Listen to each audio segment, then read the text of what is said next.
Christopher Columbus adalah salah satu tokoh yang namanya selalu disebut ketika membicarakan tentang penjelajahan samudera pada masa transisi Eropa menuju era modern. Ia lahir pada pertengahan abad ke-15 di Genoa, sebuah wilayah yang kala itu merupakan pusat perdagangan dan pelayaran penting di Italia. Masa mudanya dipenuhi dengan cerita tentang laut, perdagangan, dan hubungan antara bangsa-bangsa yang saling terhubung melalui jalur maritim. Para sejarawan banyak memperdebatkan asal-usul keluarga Columbus. Sebagian menyatakan ia berasal dari keluarga sederhana yang berprofesi sebagai penenun, sementara yang lain menekankan bahwa ia sejak awal memiliki hubungan dengan para pedagang dan pelaut yang aktif di Laut Tengah. Latar belakang ini membentuk pandangannya tentang dunia dan menanamkan ambisi besar untuk mencari jalur laut baru menuju Asia. Pada abad ke-15, bangsa-bangsa Eropa berlomba mencari jalur dagang langsung menuju Asia, terutama untuk mendapatkan rempah-rempah yang sangat berharga.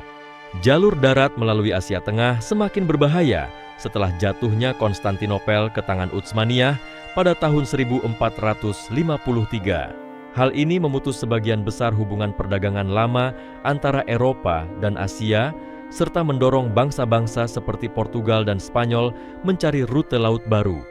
Disinilah Columbus memainkan perannya. Ia memiliki keyakinan bahwa bumi berbentuk bulat dan dengan berlayar ke arah barat, ia akan mencapai Asia. Banyak sejarawan mencatat bahwa gagasan bumi bulat bukanlah sesuatu yang baru pada masanya karena sudah diketahui sejak zaman Yunani kuno. Namun yang membedakan Columbus adalah keberaniannya menyusun rencana praktis untuk mewujudkan ide tersebut, meskipun perhitungannya tentang ukuran bumi terbukti salah. Ia mengira jarak dari Eropa ke Asia lebih pendek daripada kenyataannya. Columbus mengajukan rencananya kepada berbagai penguasa di Eropa.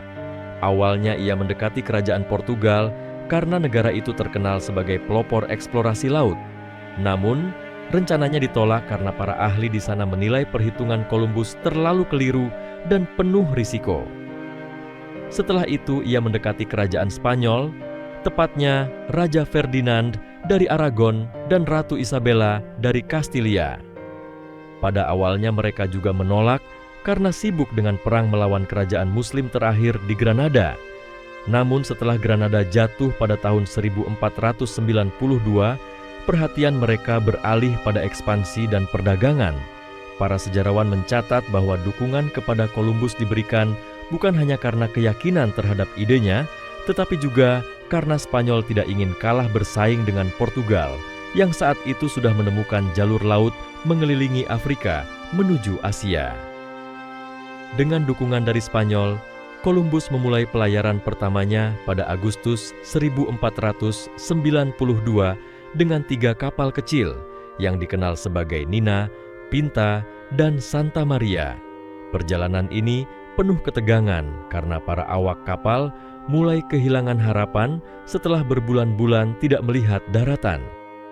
Namun pada Oktober 1492, mereka akhirnya menemukan tanah yang kini dikenal sebagai bagian dari Kepulauan Bahama.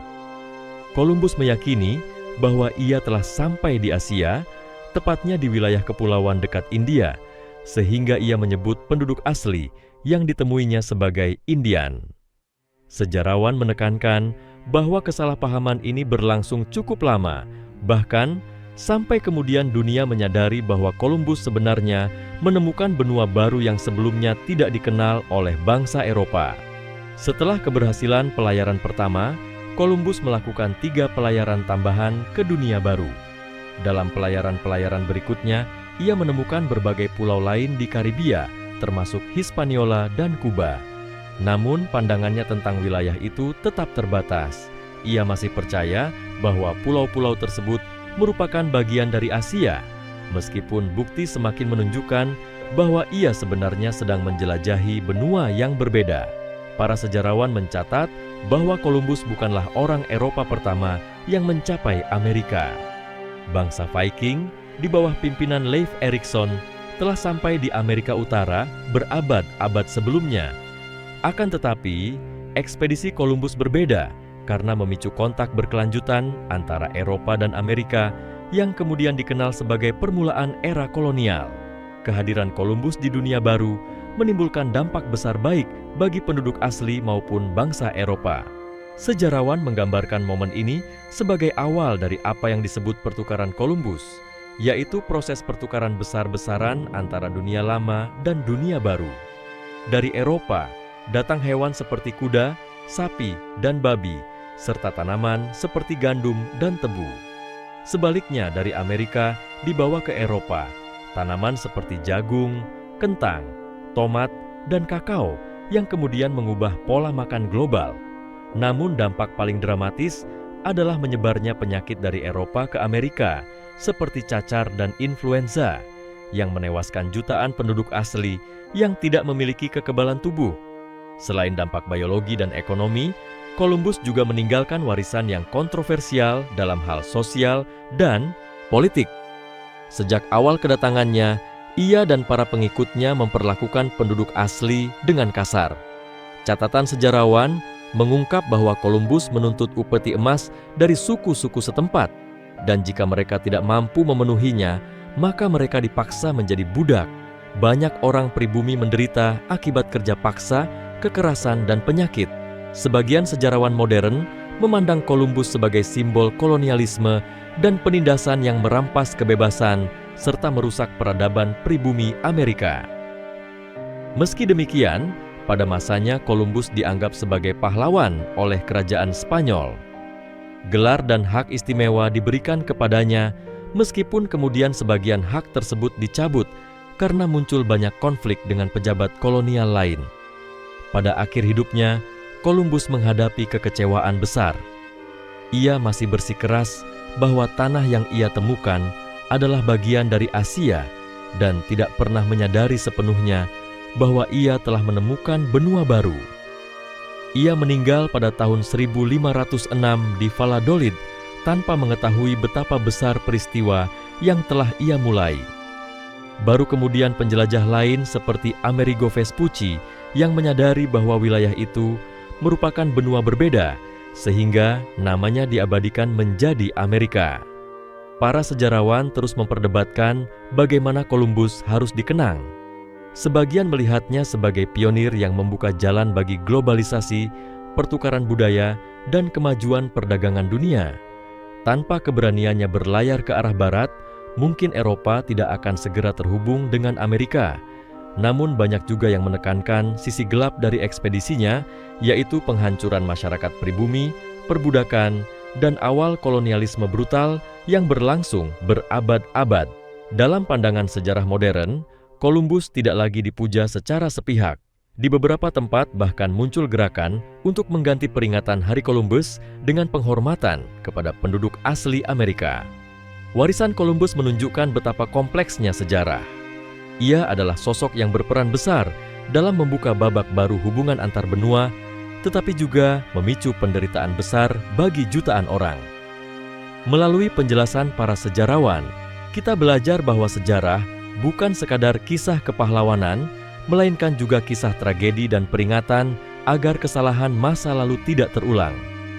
Columbus menjadi contoh nyata bagaimana ambisi, pengetahuan, dan keberanian dapat mengubah arah dunia, namun juga bagaimana keserakahan dan kekuasaan dapat meninggalkan luka yang dalam.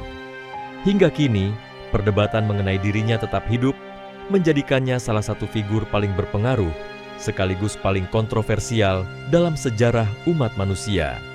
Perjalanan sejarah Christopher Columbus, menurut para sejarawan, tidak hanya berhenti pada kisah penemuan tanah baru, melainkan juga berlanjut pada bagaimana ekspedisinya membentuk arah politik, ekonomi, dan budaya dunia. Setelah pelayaran Columbus, bangsa Spanyol segera mengirim lebih banyak ekspedisi. Para sejarawan menekankan bahwa penemuan wilayah baru itu segera diikuti oleh perebutan kekuasaan di antara kerajaan besar Eropa. Spanyol mengklaim sebagian besar wilayah di Amerika melalui perjanjian Tordesillas yang ditandatangani tahun 1494 dengan Portugal. Perjanjian ini membagi dunia menjadi dua bagian pengaruh, Garis imajiner ditarik dari utara ke selatan, sehingga wilayah barat diberikan kepada Spanyol sementara wilayah timur diberikan kepada Portugal. Sejarawan melihat momen ini sebagai titik awal imperialisme modern, karena penguasaan tanah yang begitu luas ditentukan oleh perjanjian antar kekuatan Eropa tanpa melibatkan penduduk asli. Columbus sendiri tidak serta-merta menikmati kehormatan yang dijanjikan kepadanya.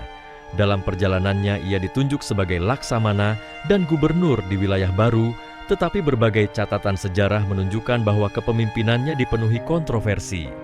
Banyak laporan menyebut bahwa ia gagal menjaga ketertiban, sering berselisih dengan para kolonialis lain, bahkan mengalami pemberontakan di antara anak buahnya. Pada tahun 1500, ia sempat ditangkap dan dibawa kembali ke Spanyol dalam keadaan dirantai. Meskipun kemudian dibebaskan, reputasinya tidak pernah benar-benar pulih. Sejarawan melihat peristiwa ini sebagai bukti bahwa meskipun Columbus berjasa membuka jalan, ia tidak memiliki keterampilan administratif dan politik untuk mengelola wilayah baru.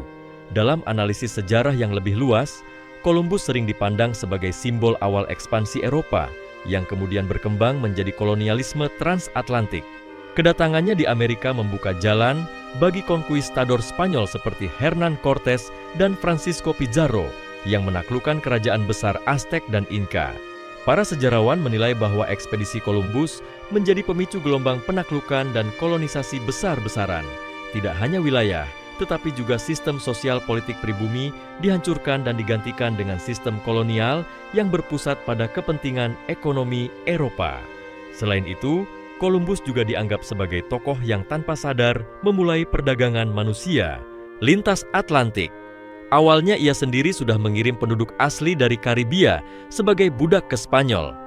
Meskipun jumlahnya tidak sebesar perdagangan budak Afrika kemudian, tindakan ini menjadi titik awal yang menunjukkan bahwa penemuan dunia baru diikuti oleh eksploitasi manusia dalam skala besar.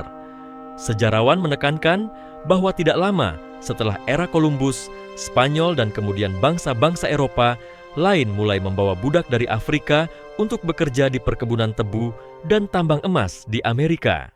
Dengan demikian, warisan Columbus tidak hanya penemuan geografis, melainkan juga awal dari salah satu tragedi kemanusiaan terbesar dalam sejarah. Para sejarawan juga mengamati bagaimana Columbus dipandang dalam tradisi sejarah di berbagai negara. Di Spanyol, ia lama dianggap sebagai pahlawan nasional yang membawa kejayaan. Di Italia, sebagai tanah kelahirannya, ia dihormati sebagai simbol kejayaan orang Italia meskipun ia mengabdi kepada Spanyol. Di Amerika Serikat, terutama pada abad ke-19, Columbus dijadikan ikon dalam upaya membangun identitas nasional.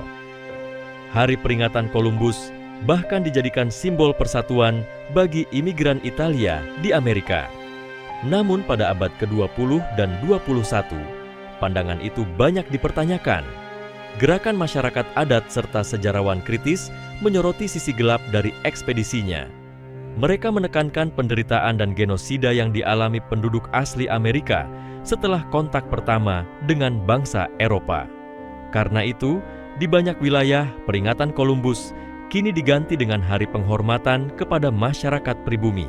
Penilaian para sejarawan modern terhadap Columbus juga semakin berlapis. Ia bukan sekadar pelaut yang berani, melainkan juga produk dari zamannya.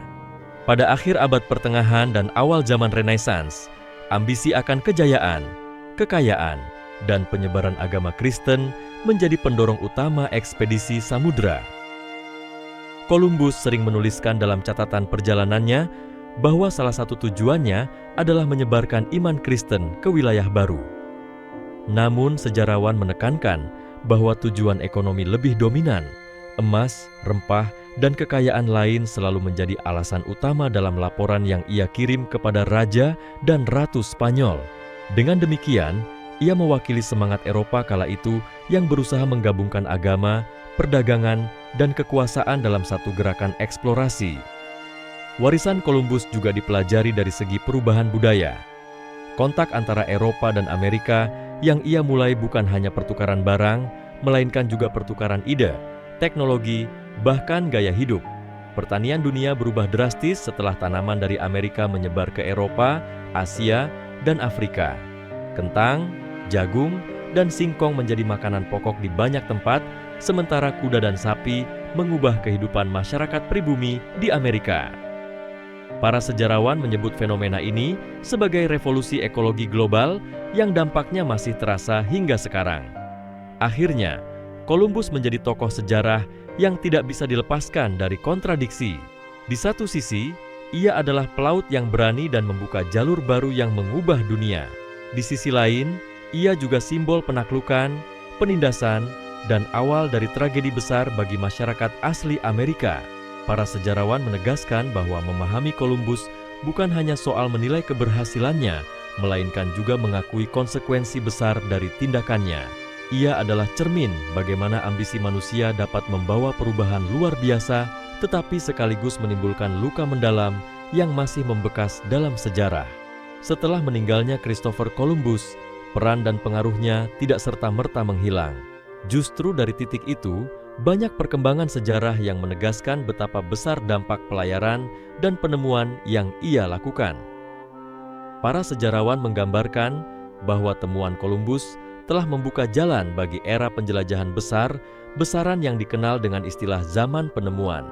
Periode ini memperlihatkan bagaimana bangsa-bangsa Eropa mulai menyebarkan kekuasaannya ke seluruh dunia dengan cara membentuk koloni, jaringan perdagangan, serta jalur komunikasi lintas samudra. Spanyol menjadi salah satu kerajaan yang paling cepat memanfaatkan temuan Columbus. Mereka mengirim ekspedisi dalam skala yang lebih besar dan lebih terorganisir untuk menguasai wilayah-wilayah baru. Dari situ muncul kebijakan penaklukan dan penanaman kekuasaan yang jauh lebih sistematis. Para sejarawan menekankan bahwa keberhasilan Spanyol di dunia baru pada akhirnya menjadikan kerajaan itu sebagai kekuatan global pertama pada abad ke-16. Emas dan perak yang diangkut dari Amerika ke Eropa mengubah wajah perekonomian. Lonjakan kekayaan itu memberi Spanyol posisi dominan dalam politik Eropa, namun juga memicu inflasi besar yang memengaruhi seluruh benua. Selain Spanyol, bangsa-bangsa lain mulai terdorong untuk mengikuti jejak Columbus. Portugal yang sebelumnya lebih fokus pada jalur laut ke Asia melalui Afrika, kemudian memperluas pandangannya ke arah barat. Inggris, Prancis, dan Belanda juga tidak mau ketinggalan. Dalam catatan sejarawan, mereka terinspirasi oleh kemungkinan besar keuntungan dari tanah dan perdagangan baru. Hal ini memicu serangkaian ekspedisi lain yang secara bertahap membentuk peta dunia seperti yang dikenal sekarang. Dengan kata lain, Columbus memulai sebuah proses yang kemudian melahirkan sistem kolonial global. Sejarawan juga menggarisbawahi peran penting Columbus dalam mengubah persepsi dunia tentang geografi. Sebelum pelayarannya, peta-peta Eropa masih dipenuhi dengan dugaan dan imajinasi. Setelah ekspedisi ke dunia baru, informasi tentang benua baru perlahan masuk ke Eropa dan mulai disusun dalam peta yang lebih akurat. Hal ini menandai langkah awal ilmu kartografi modern. Pengetahuan geografi yang berkembang ini memudahkan bangsa-bangsa lain untuk melanjutkan penjelajahan hingga ke Samudra Pasifik, Australia, dan Afrika bagian selatan. Tanpa terobosan Columbus, perkembangan kartografi mungkin akan berjalan jauh lebih lambat. Dalam dimensi intelektual, pelayaran Columbus juga memicu perdebatan besar di Eropa.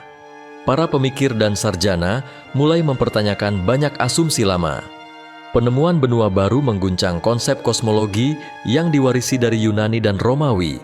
Ada perdebatan tentang asal-usul penduduk asli Amerika, bagaimana mereka bisa berada di benua itu, serta apakah mereka memiliki hubungan dengan umat manusia yang dikenal dalam Alkitab. Perdebatan ini mendorong lahirnya kajian antropologi awal di Eropa. Sejarawan melihat bahwa tanpa penemuan Columbus, ilmu pengetahuan tentang manusia, budaya, dan alam semesta mungkin tidak akan berkembang secepat itu. Warisan Columbus juga menembus bidang keagamaan. Gereja Katolik memandang ekspedisinya sebagai peluang untuk menyebarkan agama Kristen ke wilayah baru. Sejak kedatangannya, misi-misi keagamaan mulai dikirim ke Amerika. Para biarawan Fransiskan, Dominikan, dan kemudian Yesuit hadir di tengah masyarakat pribumi. sejarawan menilai misi penyebaran agama ini tidak bisa dilepaskan dari peran Columbus sebagai pembuka jalan. Namun, bersamaan dengan itu, muncul perdebatan etis di kalangan rohaniawan Eropa tentang perlakuan terhadap penduduk asli. Tokoh seperti Bartolomé de las Casas muncul untuk membela hak-hak mereka. Ia menulis laporan tentang kekejaman kolonialis, dan hal itu menjadi salah satu dokumen penting yang menunjukkan dampak negatif dari kolonialisme sejak masa awal. Dari sisi budaya populer, Columbus menjadi figur yang terus dibentuk ulang sesuai kepentingan zaman. Pada masa Renaissance, ia dipandang sebagai wujud keberanian dan pencarian ilmu pengetahuan. Pada abad ke-18 dan 19, ia digambarkan sebagai pahlawan peradaban barat yang membawa terang ke dunia baru. Di sisi lain, pada abad ke-20 hingga kini, ia justru sering dikritik sebagai simbol penindasan kolonial. Sejarawan menekankan bahwa pandangan tentang Columbus bukan sesuatu yang tetap, melainkan berubah mengikuti arus politik, budaya, dan kesadaran moral di berbagai masyarakat. Satu hal yang sering ditekankan sejarawan adalah bahwa Columbus sebenarnya tidak menyadari sepenuhnya apa yang telah ia mulai. Ia tetap yakin bahwa ia menemukan wilayah Asia bagian timur dan tidak pernah menyebut benua itu sebagai sesuatu yang baru. Baru kemudian, tokoh lain seperti Amerigo Vespucci menafsirkan temuan tersebut sebagai benua yang berbeda. Fakta ini menunjukkan bahwa peran Columbus lebih sebagai pembuka pintu, sementara pengenalan dan penguasaan penuh atas benua Amerika adalah hasil kerja generasi setelahnya. Dengan demikian, warisan Columbus terus hidup, bukan hanya pada kisah pribadinya, melainkan pada dampak luas yang ditimbulkan oleh pelayarannya. Ia meletakkan dasar bagi terbentuknya dunia modern yang saling terhubung, baik melalui perdagangan, kolonialisme, maupun pertukaran budaya. Para sejarawan menegaskan bahwa untuk memahami Columbus, kita tidak boleh melihatnya hanya sebagai pahlawan atau penjahat, melainkan sebagai titik balik sejarah yang membawa konsekuensi besar bagi seluruh umat manusia. Dampak jangka panjang dari peran Christopher Columbus dalam sejarah banyak dilihat sejarawan sebagai salah satu tonggak utama yang mempercepat lahirnya dunia modern. Setelah jalur ke dunia baru terbuka, hubungan antar benua semakin erat dan intensif. Sejarawan ekonomi mencatat bahwa arus perdagangan global mulai terbentuk secara nyata. Komoditas yang sebelumnya hanya ada di wilayah tertentu, kini berpindah dengan cepat ke seluruh dunia. Dari Amerika mengalir hasil bumi seperti gula, tembakau, kakao, kentang, dan jagung. Dari Eropa datang logam, senjata, dan hewan ternak. Dari Afrika masuk tenaga kerja paksa dalam bentuk perdagangan budak. Semua ini membentuk jaringan yang dikenal sebagai sistem segitiga perdagangan Atlantik yang bertahan selama berabad-abad. Sejarawan menilai bahwa penemuan Columbus menjadi pemicu lahirnya kapitalisme modern. Perdagangan lintas samudra membutuhkan modal besar, sehingga mendorong perkembangan lembaga-lembaga keuangan, asuransi, dan investasi. Kota pelabuhan di Eropa tumbuh pesat karena menjadi pusat keluar masuk barang. Keuntungan besar yang diperoleh dari hasil bumi Amerika menciptakan kelas pedagang dan pengusaha baru yang memperluas pengaruhnya dalam politik. Dari sinilah lahir dinamika ekonomi yang kemudian berkembang menjadi revolusi industri pada abad ke-18. Dengan kata lain, tanpa ekspedisi Columbus yang membuka jalur baru, perkembangan ekonomi dunia mungkin tidak akan berlangsung secepat itu. Dampak lain yang disoroti sejarawan adalah perubahan demografi besar-besaran. Arus migrasi dari Eropa ke Amerika dalam beberapa abad setelah Columbus menciptakan populasi baru yang berbeda sama sekali dari penduduk asli. Koloni-koloni Spanyol, Portugis, Inggris, Prancis, dan Belanda tumbuh menjadi masyarakat baru yang campuran, hasil dari pertemuan antara orang Eropa, orang Afrika, dan penduduk pribumi. Proses ini menghasilkan keragaman budaya yang luar biasa, tetapi juga melahirkan sistem hierarki sosial yang kerap didominasi oleh bangsa Eropa. Sejarawan melihat ini sebagai contoh nyata bagaimana ekspedisi Columbus menciptakan wajah baru bagi benua Amerika. Perubahan lingkungan juga menjadi bagian penting dari warisan Columbus. Pertukaran tanaman dan hewan antara dunia lama dan dunia baru menimbulkan dampak ekologis yang dalam. Hutan-hutan ditebang untuk membuka lahan perkebunan tebu dan tembakau. Hewan-hewan yang sebelumnya tidak ada di Amerika berkembang biak dengan cepat, sementara beberapa spesies asli terdesak. Penyakit yang dibawa orang Eropa menyebabkan kepunahan massal penduduk asli, yang kemudian digantikan oleh tenaga kerja budak dari Afrika. Sejarawan lingkungan menyebut momen ini sebagai salah satu revolusi ekologi terbesar dalam sejarah manusia. Selain itu, dampak pelayaran Columbus juga terlihat pada perubahan geopolitik global. Dengan ditemukannya dunia baru, fokus kekuasaan beralih dari Laut Tengah ke Samudra Atlantik. Negara-negara yang memiliki pantai Atlantik seperti Spanyol, Portugal, Inggris, dan Prancis menjadi kekuatan utama. Sementara itu, negara-negara yang sebelumnya dominan di kawasan Laut Tengah seperti Venesia mulai kehilangan pengaruh. Pergeseran pusat kekuasaan ini membuka babak baru dalam sejarah politik dunia, di mana samudra menjadi jalur utama persaingan internasional. Columbus juga meninggalkan jejak dalam ranah pemikiran. Penemuan dunia baru mendorong orang Eropa untuk meninjau kembali pandangan mereka tentang dunia dan kemanusiaan. Pertanyaan filosofis muncul tentang siapa sebenarnya penduduk asli Amerika. Apakah mereka termasuk dalam umat manusia yang sama menurut pandangan agama, serta bagaimana kedudukan mereka dalam hukum internasional yang baru lahir.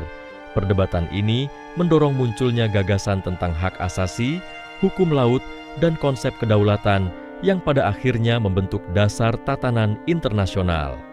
Sejarawan modern menilai bahwa Columbus adalah tokoh yang tidak hanya menghubungkan dua benua, tetapi juga memicu proses globalisasi pertama dalam sejarah. Arus barang, manusia, ide, dan penyakit yang ia mulai menjadikan dunia lebih saling terhubung daripada sebelumnya. Dalam pandangan ini, Columbus bukan hanya penjelajah, melainkan juga katalis bagi proses besar yang membentuk dunia modern. Namun warisan itu tidak sepenuhnya positif. Banyak sejarawan menekankan bahwa konsekuensi yang lahir dari pelayaran Columbus juga penuh dengan penderitaan.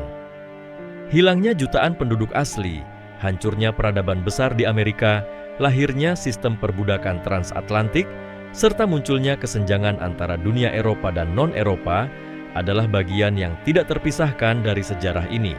Dalam arti tertentu, Columbus menandai awal zaman keemasan bagi Eropa, tetapi juga zaman kegelapan bagi banyak masyarakat lain.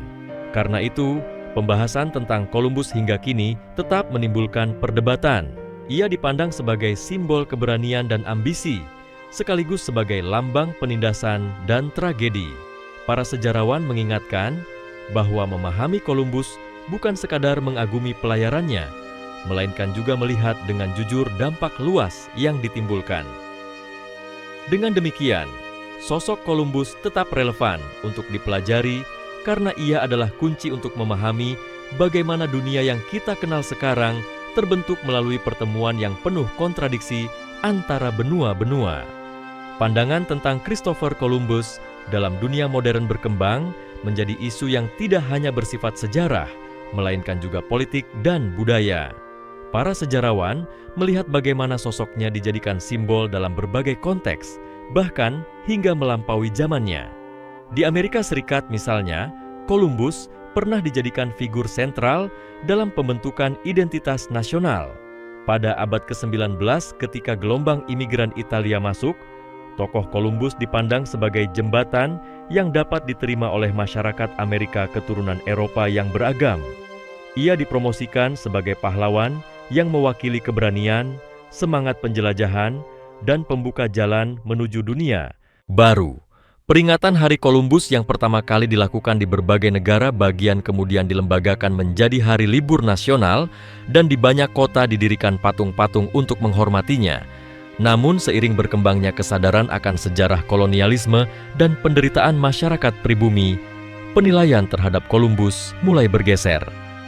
Sejarawan menekankan bahwa tidak mungkin lagi mengabaikan dampak buruk dari ekspedisinya. Dalam narasi modern, Columbus kerap digambarkan sebagai awal dari proses penjajahan brutal, eksploitasi sumber daya, dan keruntuhan peradaban asli Amerika. Oleh karena itu, muncul gerakan di sejumlah wilayah Amerika Serikat dan negara lain untuk mengganti peringatan Columbus dengan hari penghormatan kepada penduduk asli. Hal ini menunjukkan bahwa warisan Columbus tidak pernah statis, melainkan terus diperdebatkan sesuai perubahan nilai-nilai masyarakat. Di Eropa sendiri, pandangan tentang Columbus juga beragam. Di Spanyol, ia lama dijadikan simbol kejayaan masa lalu yang melahirkan kekaisaran global. Tetapi dalam diskusi akademis, sejarawan Spanyol pun semakin kritis menyoroti sisi gelap dari masa kolonial. Di Italia, Columbus sering dipandang sebagai kebanggaan nasional karena ia lahir di Genoa, meski ia berlayar atas nama mahkota Spanyol. Pandangan ini kemudian bercampur dengan identitas diaspora Italia di Amerika yang menjadikannya ikon kebanggaan budaya. Namun belakangan generasi baru lebih berhati-hati menempatkannya dengan menekankan konteks sejarah sekaligus dampak kemanusiaan dari ekspedisinya. Perdebatan tentang Columbus juga masuk dalam ranah pendidikan. Buku-buku sejarah yang ditulis pada abad ke-20 seringkali menggambarkannya dengan penuh pujian sebagai penemu Amerika. Padahal sejarawan menegaskan bahwa ia tidak benar-benar menemukannya karena benua itu sudah dihuni oleh jutaan orang. Kini, banyak kurikulum sekolah mulai mengajarkan narasi yang lebih seimbang. Columbus dijelaskan bukan hanya sebagai pelaut berani, tetapi juga sebagai tokoh yang tindakannya menimbulkan tragedi besar. Perubahan ini mencerminkan upaya untuk menempatkan sejarah secara lebih jujur dan kritis. Dalam budaya populer, sosok Columbus muncul dalam berbagai bentuk. Ada film, novel, dan karya seni yang menggambarkannya sebagai tokoh heroik. Tetapi ada juga karya-karya yang menyoroti sisi kelam dari ekspedisinya. Sejarawan budaya mencatat bahwa representasi Columbus seringkali mencerminkan kondisi sosial politik saat karya itu dibuat. Pada masa Perang Dunia Kedua, ia lebih sering digambarkan sebagai simbol keberanian universal. Sementara pada masa kini, ketika kesadaran tentang hak asasi manusia lebih menonjol, gambaran Columbus lebih kritis dan penuh pertanyaan moral. Salah satu hal yang menarik bagi para sejarawan adalah bagaimana Columbus diperdebatkan lintas benua. Di Amerika Latin, ia kerap dikaitkan dengan awal penjajahan Spanyol yang membawa penderitaan panjang. Di beberapa negara Amerika Selatan, peringatan Columbus diubah namanya menjadi Hari Keragaman Budaya atau Hari Identitas Pribumi. Hal ini menunjukkan bahwa Columbus bukan sekadar tokoh sejarah Eropa, melainkan figur global yang dampaknya dirasakan berbeda oleh setiap bangsa.